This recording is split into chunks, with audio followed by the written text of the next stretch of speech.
বন্ধুগণ, আমরা যেমন জানি যে এখন কালখণ্ডে চতুর্থ যুগ অর্থাৎ কলিযুগ চলছে, যেটাকে হিন্দু ধর্মশাস্ত্রে সবথেকে অভিশপ্ত যুগ বলা হয়েছে।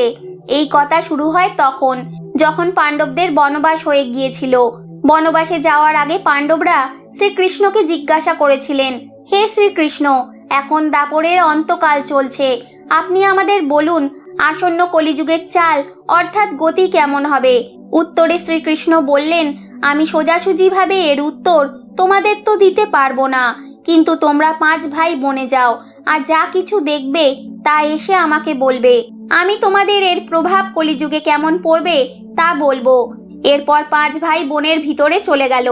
বনে গিয়ে তারা যা দেখলো তা দেখে তারা আশ্চর্য হয়ে গেল। তাহলে তারা বনে এমন কি দেখলো, আর শ্রীকৃষ্ণই বা তার উত্তর কি দিয়েছিলেন?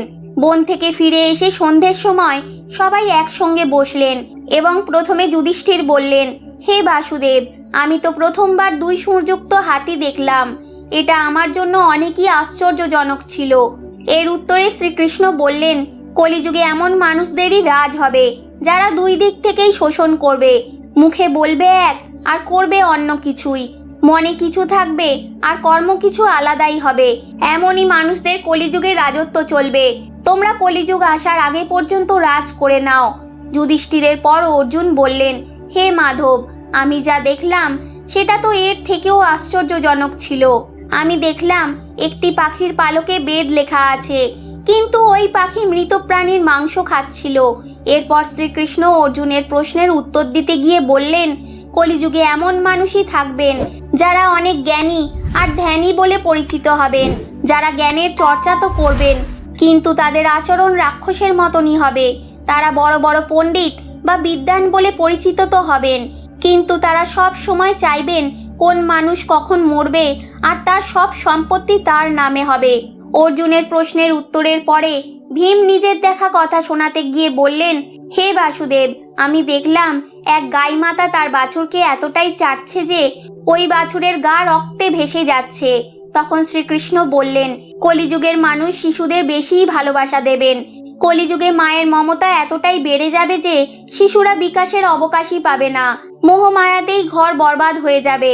ভীমের পরে সহদেব জিজ্ঞাসা করলেন, হে শ্রীকৃষ্ণ, আমি দেখলাম 5-7টি বড় বড় কুয়োর মাঝখানে একটি গভীর কুয়ো, যেটা একেবারেই জলশূন্য, যেটা কোনোভাবেই সম্ভব নয়। এরপর শ্রীকৃষ্ণ উত্তরে বললেন, কলিযুগের মানুষ ছেলে মেয়েদের বিবাহে, বাড়ির যে কোনো ছোট বড় উৎসবে লাখ লাখ টাকা খরচ করে দেবে, কিন্তু পাশের বাড়িতেই যদি কেউ না খেতে পেয়ে মারাও যায়, তাহলে তারা ঘুরেও দেখবে না যে তাদের পেট ভরেছে কি না। তাদের নিজের আত্মীয়ই খিদের জ্বালায় মরে যাবে আর তারা শুধু দেখতেই থাকবে। অর্থাৎ কলিযুগে অন্নের ভাণ্ডার তো থাকবেই, কিন্তু মানুষ খিদের জ্বালায় মরতে থাকবে।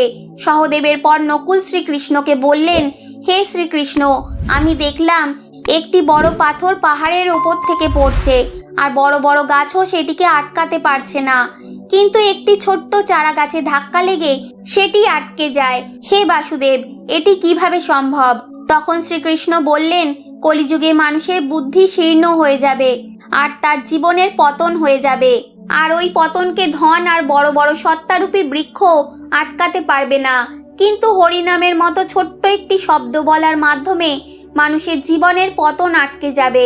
অর্থাৎ কলিযুগে হরিনামই মোক্ষ প্রাপ্তির একমাত্র পথ।